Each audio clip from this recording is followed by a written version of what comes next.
Hello and welcome to my YouTube channel.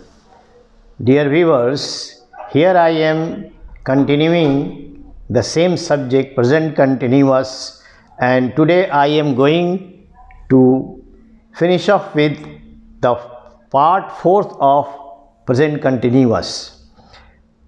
Some of you have requested me to give some practice papers also, so I am with translation method I am going to highlight present continuous. In my last video I had given exercises based on direct method of teaching, in which you were asked to repeat those sentences, write on your copy and translate into your mother tongue also. So that was a very comprehensive practice table so far as direct method of teaching is concerned. Now I am here with translation method and it is a practice paper. Present continuous, as you know that कि हिंदी के जिस sentence में रहा है, रही है, रहे हैं हो, तो वो प्रेजेंट कंटिन्यूअस में आता है। अब जब हम जान गए कि ये सेंटेंस प्रेजेंट कंटिन्यूअस में है तो हम उसको बनाएंगे कैसे, उसका फार्मूला क्या है। तो सबसे पहले सब्जेक्ट, उसके बाद ऑक्सिलियरीज को रखते हैं। यहाँ पर इज़, आर, एम ये ऑक्सिलरी लगेंगे और कोई ऑक्सिलरी यहाँ नहीं लगेगा। जैसे इज़, आर, एम, वाज, व, has, have, had, do, does, did, ये सारे ऑक्सिलरी वर्ब्स हैं, सहायक क्रिया इनको कहते हैं। तो सब्जेक्ट के बाद इज़ लगाइए, आर लगाइए, एम लगाइए, उसके बाद V4 देना है ING के फॉर्म में और तब ऑब्जेक्ट लगाएंगे फार्मूले के मुताबिक। और जबकि हिंदी में हमारे यहाँ होता है मैं पढ़ रहा हूँ, तुम लोग खेल रहे हो, हम लोग लिख रहे हैं, मेरे मित्र आ रहे हैं, किसान खेत जोत रहा है। अब यहाँ देखें, इसमें सिर्फ subject is, are, M, V4 की बात सिर्फ इसमें है। मैं किसी को ट्रांसलेट को हाईलाइट कर दे रहा हूँ, आप प्रैक्टिस पेपर है, आप कैसे बनाएं इसको समझें। आप सबसे पहले सब्जेक्ट लिखेंगे, उसके बाद उसके हिसाब से इज़ और आर और एम बताएंगे। नेक्स्ट वीडियो में, लास्ट वीडियो में मैंने बताया था कि इज़ किसके साथ लगता है, he, she, it singular noun के साथ इज़, आई के साथ एम और A, R, E, we, you, they plural noun के साथ आर लगता है। तो यहाँ पर सिर्फ सब्जेक्ट है, V4 है, यहाँ भी सब्जेक्ट है, V4 है, यहाँ भी सब्जेक्ट है, V4 है, यहाँ भी मेरे मित्र आ रहे हैं, प्लुरल नाउन का एग्जाम्पल है। किसान जोत रहा है सिर्फ नहीं है, किसान खेत जोत रहा। अब यहाँ सब्जेक्ट प्लस ऑब्जेक्ट। आप देखें, यहाँ हिंदी में सब्जेक्ट ऑब्जेक्ट वर्ब है।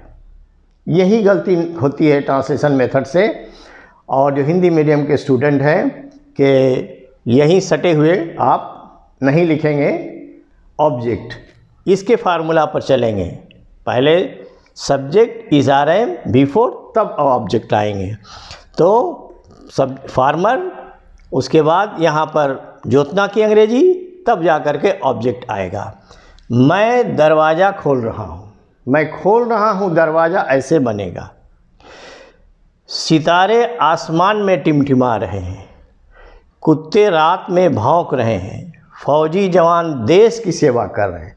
अब यहाँ ऑब्जेक्ट आ गया, फौजी जवान सेवा कर रहे हैं, किसकी, देश की, ऑब्जेक्ट बाद में।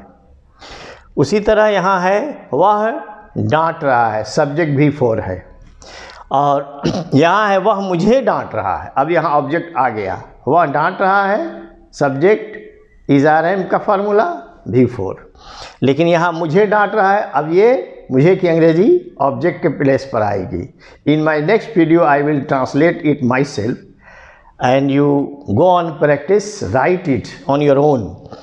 माँ तकलीफ़ बर्दाश्त कर रही है, नटखट बच्चे कुत्ते को पीट रहे हैं, नटखट बच्चे पीट रहे हैं, किसको, कुत्ते को, बाद में आएगा वो। माली फूल चुन रहा है, किसान खेतों को पानी पटा रहे हैं, किसान पानी पटा रहे हैं। एक वीडियो में मैंने बताया था कि कुछ ऐसे नाउन हैं जो वर्ब की हैसियत से भी यूज़ होते हैं। ग्वाला दूध दूह रहा है, the milkman is milking the काऊ।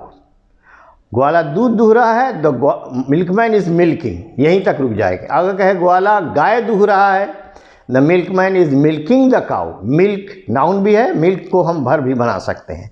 ठीक उसी तरह वाटर को हम वाटर पानी, give me a glass of water, यहाँ नाउन हो गया।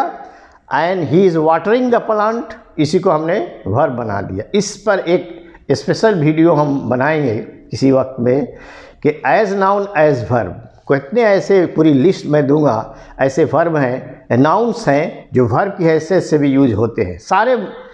सारे नाउन्स नहीं, सर्टेन नाउन्स हैं जो वर्ब की हैसियत से भी यूज होते हैं। उसमें हमने बताया था ये बटन है आपका, तो ये बटन नाउन है, this is a button of my shirt, और मेरी शर्ट में बटन लगा दो, क्या अंग्रेजी होगी? सिंपल है, button my shirt, button my shirt. Alright, I will give you a comprehensive knowledge about the use of the nouns used as verb as noun.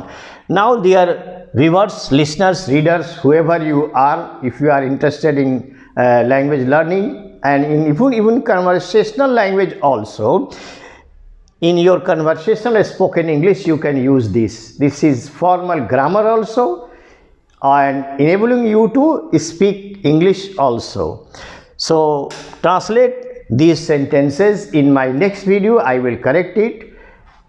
Till then, like, share and subscribe my channel. Thank you so much indeed.